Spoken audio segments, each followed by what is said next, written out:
Am I the antagonist for deep cleaning my mother's room without her consent? I'll start this post by saying that we have bed bugs, and for weeks my mother has been sleeping in the living room instead of her own room. Each week she would say that she will buy the bed bug spray, but something always came up as to why she couldn't. Now, she is back in her room and is claiming that she no longer has bed bugs. She starved them, she says. This annoyed me. I wanted to get this bed bug problem taken care of as soon as possible. And now my mother just wants to sweep it under the rug, so I got the spray myself. I got the supplies. I watched the videos. I am committed to spraying, however I have to clean this messy house first. I decided to start with my mother's room since she was working. I did this all the while knowing she would not be happy. I cleaned out her drawers, I cleaned out her closet, and I got the stuff off the floor. I put it all in bags and threw it outside. I left important clothing like work clothes, undergarments, pajamas, etc. in her room for her convenience. This took me the entire day, and this is just one room. My mom came home from work and was shocked to see the state of her room. It was clean, but it was empty. This is what made her upset.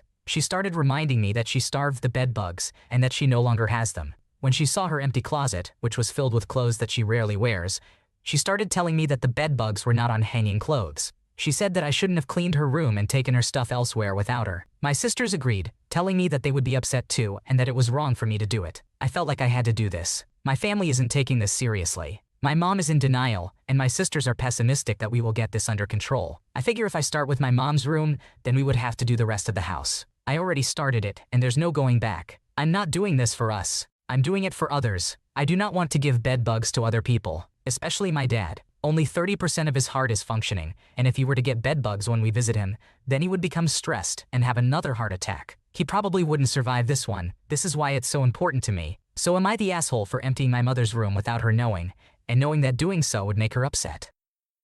While your actions may have been fueled by genuine concern to address the bedbug issue and protect your family, it seems the approach of emptying your mother's room without her knowledge may have caused unnecessary distress. Open communication and collaboration in handling the situation could potentially lead to a more harmonious resolution for all involved. Am I the antagonist for arguing with my spouse and my in-laws over our children's extracurricular activities? My wife, 32 years old female, and I, 32 years old male, had some compromising to do with extracurricular activities. My wife grew up doing a lot of them. She pretty much never had free time, and her parents are pretty against it for kids. She did gymnastics, softball, basketball, soccer, dance, and music growing up. My family were more laid back, and that worked for me. I swam and did art sometimes, but none of it was super competitive and serious. My wife did a lot of more competitive stuff and was always serious in going for professional. When we were discussing kids, she wanted the kids to be raised the same as her. I didn't agree with that, so we agreed we wouldn't force it on them, we wouldn't overwhelm them, 2 or 3 at absolute most at a time,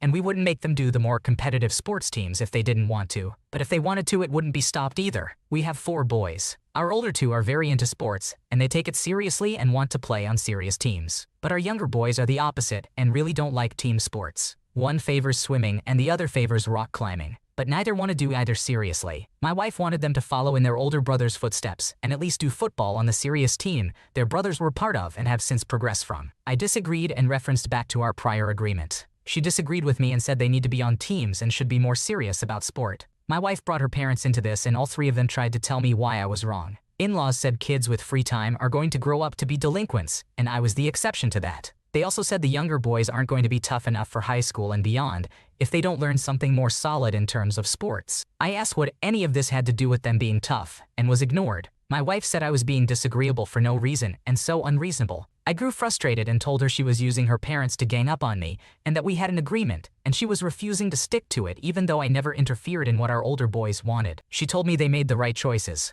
She wanted our younger boys to do the same. She said they're missing out on the pressure that all kids need to experience young, and the expectation that being part of a serious team brings. Her parents said my wife is right and I need to see sense and stop being selfish. I lost my temper and told my in-laws this had nothing to do with them, and told my wife she was totally wrong for bringing her parents into this and trying to back me into a corner, and I was not okay with any of it. They're mad at me for making it a fight. Am I the asshole? Am I the antagonist? It sounds like you and your wife have differing views on how to approach your children's extracurricular activities, which is understandable given your different backgrounds. It's important to communicate openly and respectfully to find a compromise that works for both of you and respects your prior agreement, without letting outside influences dictate your decisions. It's okay to stand your ground and express your concerns, as long as it's done in a constructive and understanding manner to avoid unnecessary conflicts with your spouse and in-laws.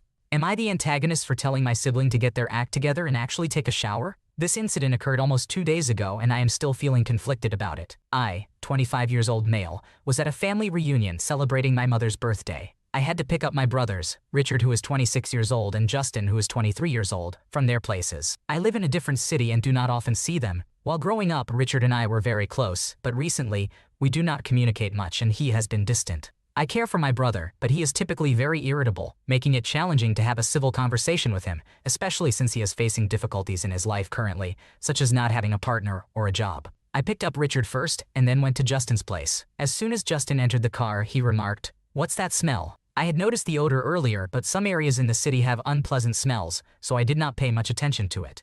Throughout the car ride, Richard remained silent, not uttering a single word. It was Justin and I who were engaged in conversation the entire time, with that lingering smell in the background. Upon reaching our parents' house, Justin asked me if I also noticed the terrible smell emanating from Richard, to which I affirmed, suspecting it was from him. While we were there, I observed that Richard was not interacting with anyone. He either ignored family members who tried to converse with him, or did not seem interested in engaging in any form of communication with anyone except our mother. Richard and my mother have always shared a close bond, and I am certain that he is her favorite son. She even cleans his place every other week. Nevertheless, there is no resentment. She is a good mother. At one point, an uncle jokingly inquired, "What's that smell coming from?" However, none of us responded as we knew it would be impolite to mention it. Eventually, I could not bear it any longer, so I took Richard aside and informed him that he had a noticeable odor. He looked at me with embarrassment and admitted, "I am sorry. I did not realize I smelled." I then informed him, "Well, you do, and everyone has noticed it." In response, he called me an asshole for pointing it out. I clarified, "I am not being rude. I understand that you have been facing challenges lately,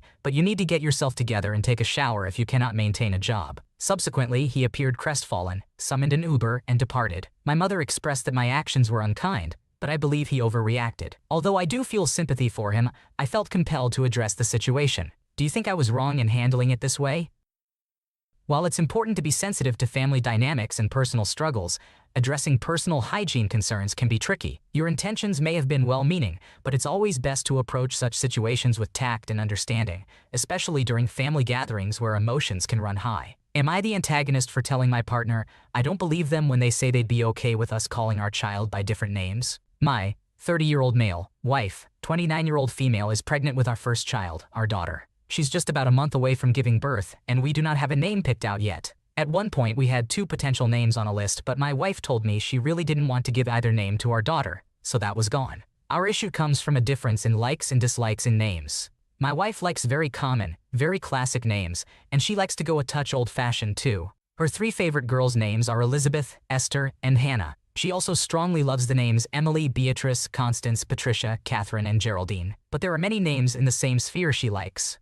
My taste is a bit more mixed, but I like more uncommon names and names that aren't super used or classic, though I have some classics I like. Names I adore are Indigo, Indy, Lyric, Elodie, Lyra, Dove, Sunny, Scout, Kalia. We strongly dislike the names the other strongly likes, loves. We had the name Brianny and the name Melody on our list for a while, but my wife decided neither were names she could tolerate our daughter having, so we went back to square one. I feel like she refuses to try and find names closer to what I like, whereas the ones I suggest closer to her, like Chloe and Alana, are names she doesn't feel totally work with her taste. She said at one point she should get more of a say as the person carrying our daughter and giving birth to her, but that was dropped soon after. However, my wife has decided the fairest compromise is one picks the first and the other the middle name, and we each call her by the name we picked. So say we end up with Elizabeth Indy. She'd call her Elizabeth or a nickname from said name, and I'd call her Indy. The thing is, I'm not opposed to this entirely, but I give it a month after our daughter is born before my wife is annoyed that I don't call our daughter by her first name, and I know when she talks about the compromise, she means for her choices to go in the first name spot and mine in the middle. I also know that annoyance will only grow if friends and family choose to call her Indy, and this is just an example, instead of Elizabeth. But since both would be used a lot, it could happen,